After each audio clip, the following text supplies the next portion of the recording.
Hello and welcome to Keeping It Young podcast, conversations about marriage, family, and ministry life. I'm Dave. And I'm Bethlie. And we are the Youngs. Hey, thanks for joining us again this week. And this is a special weekend for us because we just are celebrating our 29th anniversary this weekend. Aww. And so happy anniversary, babe. Happy anniversary. 29 amazing, wonderful, incredible, phenomenal years. Yes. And I have this present as we're recording this sitting here on my desk. And my charity and I bought it when we were traveling together this summer to some meetings, just the two of us. And I have to say I've done pretty good of holding it there and making you wait to open it on our anniversary. I would say I have done very well at not peeking in that bag. Was it just a test of your resolve? Tempting this whole time. Just a little test. Yeah, something we actually told the parents last week in the toddler parent conflict resolution not to do to their children. You don't tempt them to sin. Is this a failure on my part? But I am not a toddler. I am a grown woman, and so I have true. not looked in that bag. That's right. Well, anyway, let's just letting you know, y'all, that it was our anniversary.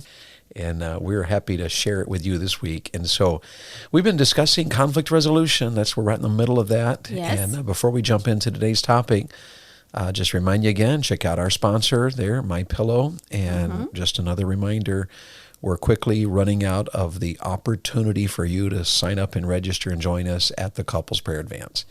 And we would love to have you there. Please come, join us. It's going to be epic. We would love to see you. We would. And it's a wonderful time. We have been to Couples Prayer Advance before, and we had a ball. It was wonderful. And the fellowship is just amazing. Just being there with other Christian couples who are coming together to strengthen their marriage, and the music, the singing time, just amazing. Are leading that for us, and yes. Yep. And we'll have some skits and some fun things, and so yes. it's just going to be great. And Beth and I will be teaching some sessions there together, and all of that. So look forward to it. Join us. You can find that information, of course, at the keepingityoungpodcast.com. And of course, reach out at any time if we can help you in any way, and if we can point you to even places to find other resources, professional counseling or books to read. We're available to serve you, and I think we've answered every message we've ever received. And if for some reason, if for some reason we've overlooked yours or you didn't get a reply from us, it was somehow because we misplaced it. Because yes. I think we keep up with that and work really hard at it. So, are you ready to jump in today? Yes. All right. Let's talk about conflict resolution between parents and their children. Yes. And so we've talked about toddlers, and this week we're really talking about that next stage. Right. They're not teenagers, not really even maybe tweens yet, but they're children, and there's some major potential conflicts during this time because this is a time when our children, now they're beginning to think, and they think things through, they have opinions. Right. And this is not a time where you force issues. Like with a toddler, you have maybe the word is there that we have to force behavior. But with our children now, the conflicts start exploding. They ask questions why. Right. They tend to think things through more, and so this is just a really important stage to win. Yes, it is. For sure. So let's start with just some general practical principles and. Here's the first one. I think most of you would see this. Conflicts are solved by clear expectations. Absolutely. At this stage of life. Yes. And well, what do we mean by that? If there's not a clear expectation, then our children, because they don't know what to expect, become very frustrated. And yes. frustration always leads to conflict. Yes. Or they become very unsure and they don't understand why one week we're okay with something and the next week we're not okay with it. Right. So we've got to have clear expectations. Yes. And they need to be pretty solid, like what David was saying. Inconsistencies with children of any age is just frustrating for that child. And if they live in a home where they feel that the expectations are a little on the strict side, they will live in fear. If they live in a home where they feel that there are no expectations. That's very permissive. They will take that to the nth degree. Yes, they will. And then all of a sudden you've had it with them running wild and doing what they want to do, and you will come down on them like a clap of thunder, and they're like, what in the world's going on? So you as a parent need to clearly define in your own heart and mind what do we expect from these children, and then clearly communicate it to them. Absolutely. And remember, this is also a time where your children will begin to recognize if mom is strict and dad is permissive. Oh, yes. Or vice versa. Yes. And so what you have to do there is go back to what we said the other day. You have to master the art of communicating as parents so that you're on the same page. Yes. And when we talk to you about teenagers here very soon, we're going to share with you that a threefold cord is not quickly broken.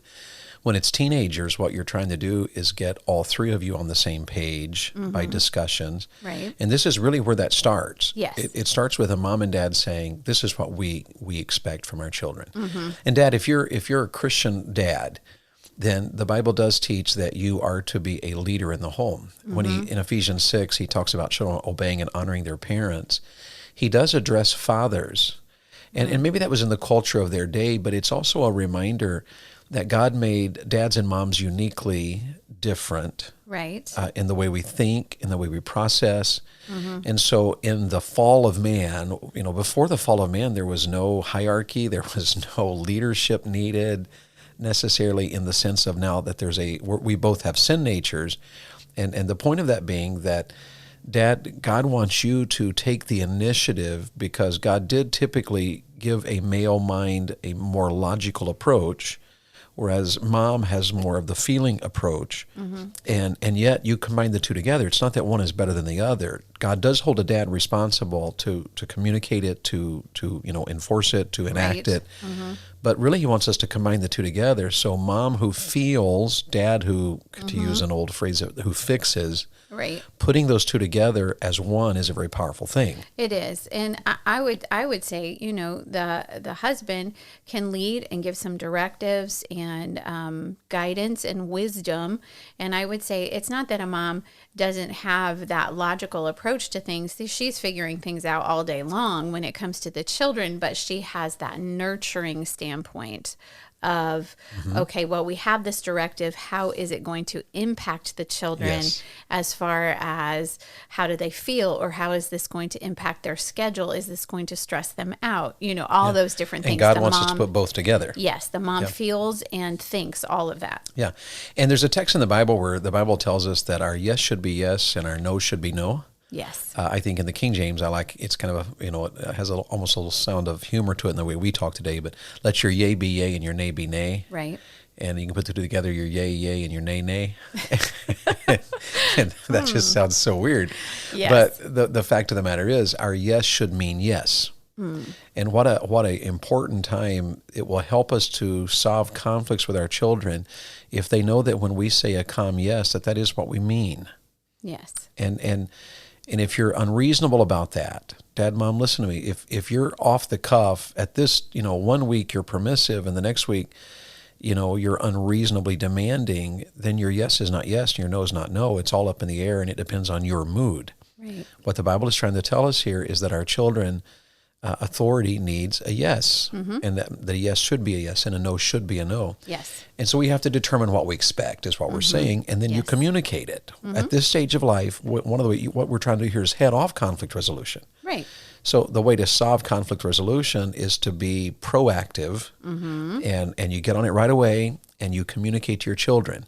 This is how we behave at the table. This is what we expect here. This is how we handle this. Yes. And I remember, one of the things that I remember teaching our children, probably a little bit more towards the teen years, but children can do this.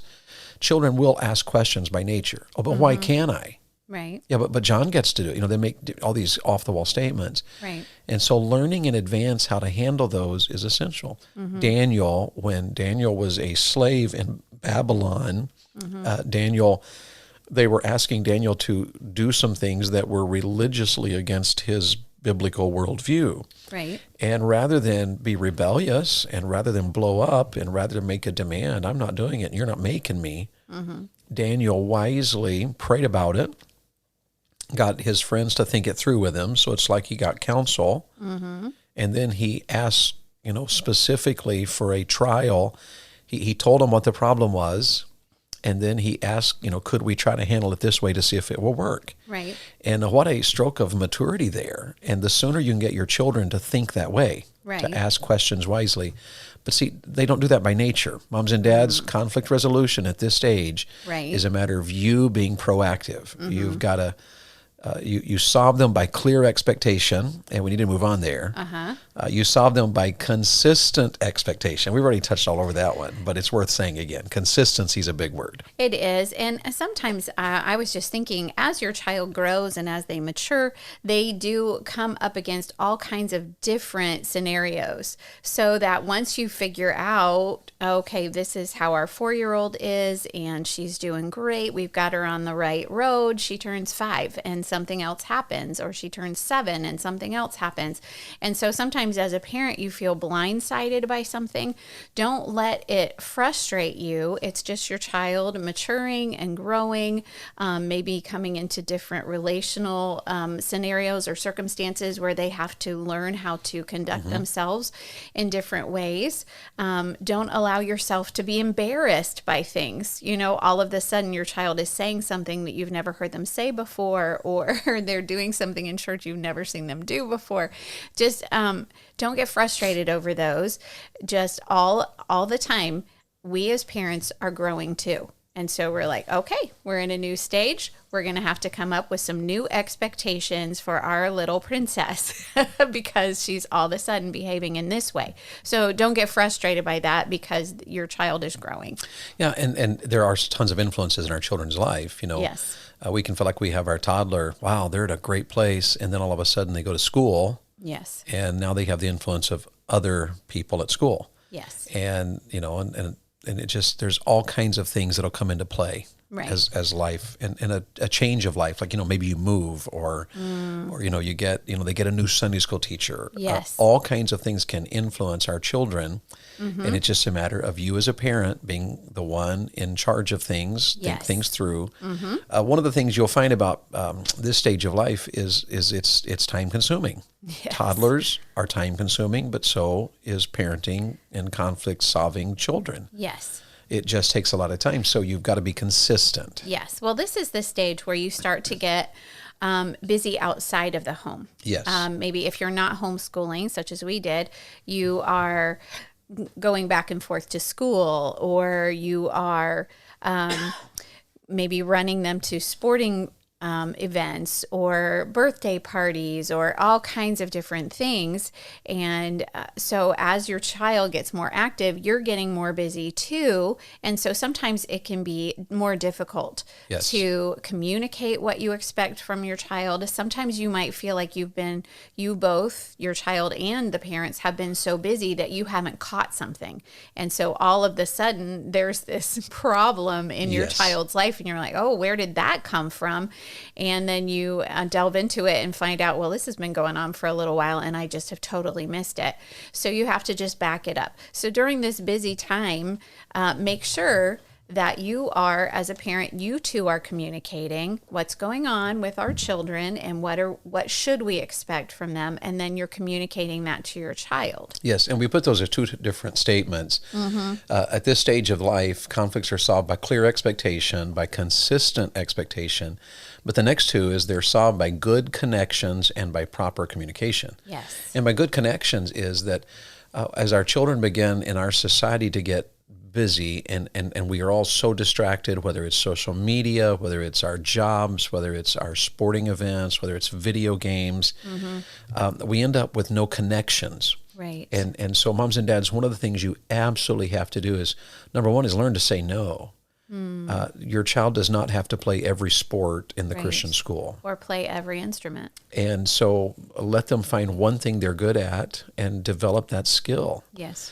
And you're, you know, one thing, or limit them so that you don't want to get so busy that you have no time to connect to your children. Right. And sometimes we think of this as a teenage problem, but we have noticed in recent years, this is way down in elementary school. It is. And so this is one of the times of your life to where mom and dad slow down and have meals with the children where there's no phones and it's calm, and it is a time to sit, to talk. How was your day? How are you doing? To laugh. Right. This is a time when my children were this age. This is a time where we would do dishes together after a meal. We cleaned the house together. When our church had, you know, any kind of like visitation program or an event, we would do it together. Right. And so these are all ways of developing connections, and so you have to work at it. It sounds to me as if what you're saying here, and I think you're right, of the good connection time is something outside of a time where, hey, we really need to have a talk because we need to. Right, because if we're connected well, Yes. when the conflict does come, Yes. it makes it easier to solve the conflict. So Yes. that's and where I'm headed with sometimes that. as parents, you are so busy that the only time you sit down and talk to your child is when there is a difficulty, and that just makes the conflict bigger because you have no connection there. You haven't spent time. You haven't had a good time with them. You've only had a hard time with them. And this communication is important as well, because not only do we connect to our children, we communicate with them. And so this is a time to where you're beginning to teach them, this is what I expect, this is why I expect it, this is not acceptable. And what you're going to find at this stage of life is when this is a stage where children will begin to ask if they can do things. Right. And can I do this? Can I wear that? Can I? And there's a ton of, and all of these are conflict issues. Because what happens so many times is a kid will say, can I? And our answer is, no, you cannot. Well, then the conflict begins to escalate because, well, why can't I? John, he goes to our church and he gets to do it. Or they can, our children can fire so many answers at you. Right. I read recently a book called The DNA of Parent-Teen Relationships by Gary and Greg Smalley. It's a father-son. And I really kind of wish we had even read this book years ago, because there's a couple of things I've learned. I thought, wow, that would have been a really easy way to handle that. And one of the things he talks about is that you answer objections in one of 6 ways. And he recommended in his book, you memorize them. So that when your children, when a conflict begins with, here's a 7, 8, 9, 10-year-old, a 6-year-old, and there's this conflict about, yeah, but I want to, and why can't I? And that's not fair. And Dad would let me. So there's all kinds of potential conflicts here. Right. You calmly object. You offer these objections. You calmly answer objections in these ways. And here's the 6. You aren't old enough. You might get hurt. We don't have the money, or we won't use our money that way. We don't have the time, or we will not be taking the time. We don't believe in that. We don't approve of those kids. And he said, basically, if you memorize those 6 objections, what you do is when your child has an issue, why can't I do that? It may very well be that, well, the reason I'm not going to let you do that is because you could get hurt doing that. And now the child can add to that any number of things. Right. So he said, you always follow it up with this statement. You know what? If I were your age, I wouldn't like that either. So you're just acknowledging you're validating their feelings about it. Right. That I understand, if I were your age, I wouldn't like it either. Right. But he said what happens at this point is that a lot of parents, then it all boils down into a shouting match or to an argument or to hurt feelings. Right. Oh yeah, but you just don't love me. Yeah, but when your dad gets home, and the list goes on, and you can end up with this massive, intense. So his point was that conflict resolution at this age doesn't need to go any further than the answer. You give one of those 6 answers. You acknowledge the fact, if I were your age, I wouldn't have liked this either. And then here's what he said. He said, basically, you calmly leave the situation. It's over. Right. You just calmly leave it. Now, you see, yeah, but I want to make sure, and this, a lot of parents, a lot of our friends, I see this in a lot of young parents. Yeah, but I want to make sure they understand. I want to explain it to them so that they understand. Right. Well, my question would be, how's that working for you? Yeah. Because we've seen parents try to explain to their child why we're not going to let you to do this. And what you want is, you want the parent to validate your, or what you're looking for is for your child to validate your explanation. But that's not the goal of conflict resolution when you have a 6 or 7 or 8 or 9 or 10 or 11-year-old. It's not about validation. It's about the conflict is over. Right. And so basically you give the answer, no. You give the simple reason why, and you walk away from it. Yes. And it's true that if you had been their age, you wouldn't like this either. That's Absolutely. very valid. But then when you walk away from it, you de-escalate the potential conflict because the argument is over. Could it be possible to come back later and say, I really wish I could let you do that, but I really like the way you responded there. You're showing that you have great maturity. And so we combine this with praise and all sorts of things. Conflict resolution when they're little is not something we had to deal with a great deal, but we did have a strong-willed child, and we all do. Conflicts are normal. So What else would you add to parents who are raising 6, 7, 8, 9, 10, 11-year-olds? They're not teens yet, Right. but there's still issues. What would you add? Well, I would say, just like we've said in other episodes about conflict resolution, that this does take some time. Our episode last week, when we gave the introduction to parents and children, one of the things that we said that we should start with is that you know the whole matter. So Yes. sometimes you're just so busy and you're focused on something else, and maybe your elementary age child says to you, "Hey, there's a party on Saturday. Can I go?" Well, you're busy. And your Saturday, you want your Saturday, you've already got it booked for whatever you're going to do. And you're thinking to yourself, if I try to take my child from here to there, that's going to take time. And do I need to stay there with them? And oh, I don't want to do that. So you might automatically just say, no, we're not going to do that. Well, you haven't heard the whole matter. So give your child the respect of turning around, looking them in the face and saying, okay, tell me about this. Tell me who is all going to be there, what's going on. Just ask all the questions. Or do that at a mealtime. Or yes. Say to them, I don't want to answer that right now. Yeah. Ask me that at dinner. Yes. Can we talk about it later? And then get all of the specs about it and then just say, let me think about it. But don't leave them hanging until Saturday morning, and then they still don't even know if they can go. Don't do that to your child. That's just provoking them to wrath. But I would say just give them a calm answer. And if the answer is, you know what, really that doesn't fit into our time frame right now, then explain that to them. But I would say, even though it's going to take some time, that you want to give your child because it just gives respect to them and leads to less frustration on their part. I would say don't go overboard, like David said, because reasoning, even with a child at this age, they may be able to think things through, but they're not going to be able to see things from adult point of view. And there are too many parents who are trying to get their 7-year-old to see things from an adult point of view, and there's no way they can do it. So don't take that kind of time. Just do give it a little bit of time and just give your directive and then just say, okay, I know you don't like it. And then be careful in there about disrespect. It is okay for your child to say, why everyone else in the class is going to get to do it. Well, probably not everyone. You can say that. But be careful how your child is then talking to you as that conversation goes on. Just remind them, hey, we want to be respectful towards each other. We want to speak kindly, and you're not speaking kindly to mom right now. And so watch that respect level. Yeah, and that's a time when you can actually have them repeat what they should have said. Yes. You can say, you can ask me that in this way. Yes. But and sometimes it's just a question. Mom, can I ask you why? That's Right. a valid as opposed to, but why not? Right. And so you have to train your children to handle conflict in a correct way. And parents, don't be afraid of those questions. I know sometimes, especially in our Baptist background that we come from, sometimes parents have been trained that any questions at all would be a disrespectful thing.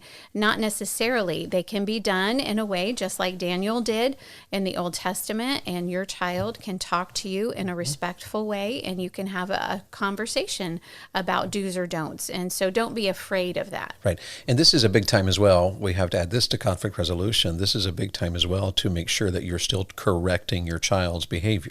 Yes. And so if your child is an angry child, if your child is, always reserved or withdrawn or moody, this is a time for you to be teaching your child how to overcome that, even to the point of correcting it. And, this is a time where spanking can still be appropriate, but it's also not the only method that could be used. A child who will not handle things correctly, you could take away their video game and have it predetermined. Right. You lose the right to this video game for a week or maybe for a month. And so what you're doing is you're teaching your child how to handle their emotions, because conflicts come from our children's emotions. Right. And this is a time also, like I just mentioned, respect, that you are teaching them consistently.